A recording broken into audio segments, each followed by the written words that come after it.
Hello guys, so today we're gonna cook chicken curry, and actually I've already pre-marinated the chicken because that will take time. So simple lang naman yung ingredients ng chicken natin na minarinate. It's just garlic and ginger and some turmeric. And we also have this garam masala that I've bought online. Ano pa bang sinama ko dyan? Of course, yung gata. Nilagyan ko ito ng gata. And then minarinate ko overnight. So, we will now proceed with the actual cooking of the curry. So, let's turn on this pan. This stove, and then for our oil, so I'll be using ghee, and the reason for this is actually taste buttery, so para mas maging maayos yung, para mas maging malinamnam yung curry natin.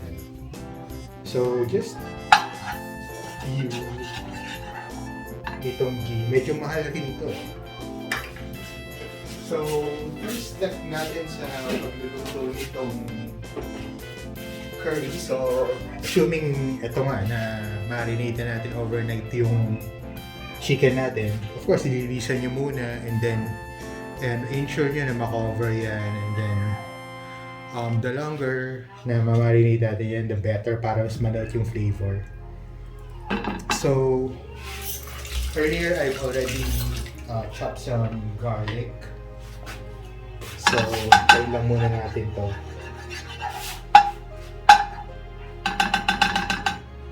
So now, okay. So basically, the first step that we will do is we will bloom our spices. So, when we say bloom, yun yung pala ilalabas natin yung essential oils ng mga spices natin. Okay? So, we'll start blooming the garam masala. So, lagay lang tayo dyan. Okay?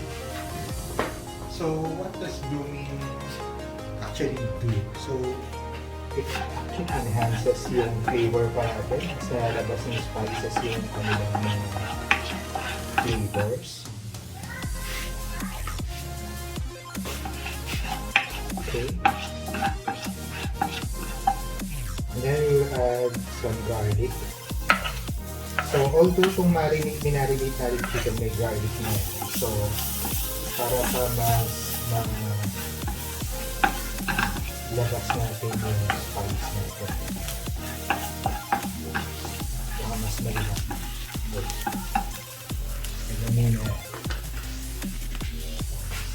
Bang na flavor sa smell.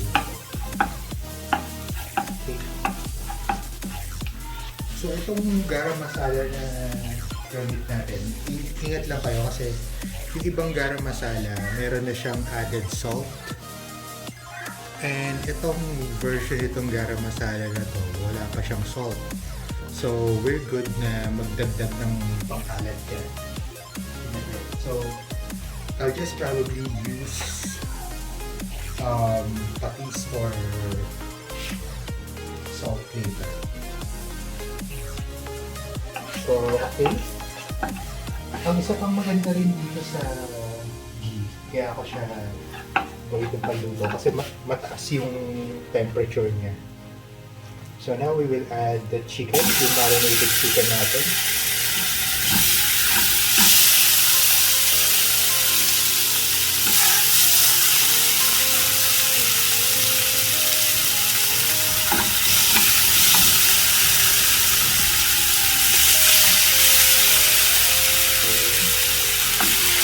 And medyo iba-brown natin yun.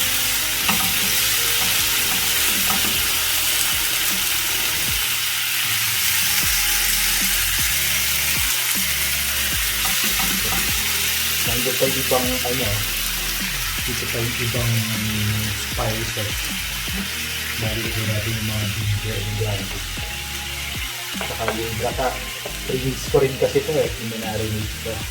Yung pinato ko na lang ko lang. Sinakagamal kita. So, salang lang natin sa sabi. And ang maganda rin kasi sa mga pagmamarinate na kasama yung gata, nagiging parang creamy yung chicken. At the same time, yung gata, napapatenderize pa rin yung chicken. So, ituloy na natin yun.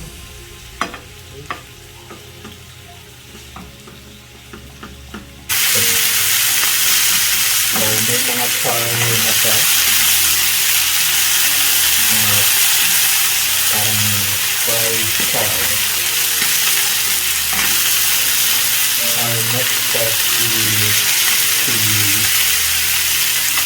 add this one, yung remainder ng pinag-marinate natin. Yung mga ito. So then, pinag-marinate natin is the coconut milk, pepper, turmeric, garam masala, diced ginger, and then let's add our laurel leaves, bay leaves. Kailangan natin ng konti yung ating part.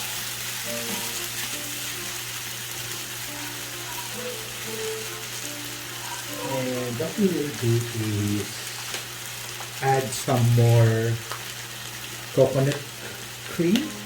So, ito. Pero mas maganda syempre kung meron kayong gata talaga. Pero I actually found this specific brand very good. Kalasa niya rin yung tahang gata. So, I'm reading through the ingredients. Ito yung ingredients niya: coconut cream, stabilizers. So, I think okay naman to. Wala siyang halong tubig, ano? So, it's just pure coconut cream. So, pero syempre, ito pa rin yung natural. And then while that is simmering, we will lower the fire para mas manok pa yan. And then babalikan natin yan after a while. Pagka na-reduce pa further itong mixture.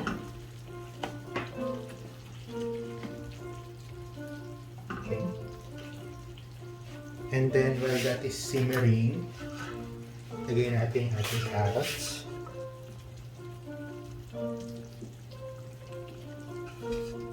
And then we'll top it off with itong sili.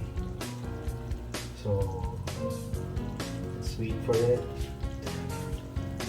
Hanggang maluto. So, waiting game ulit. So it's still simmering, but we'll add some salt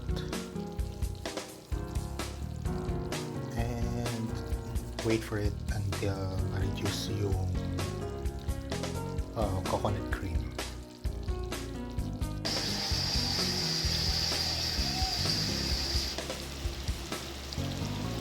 Oh, ito na siya. Served over rice. Enjoy!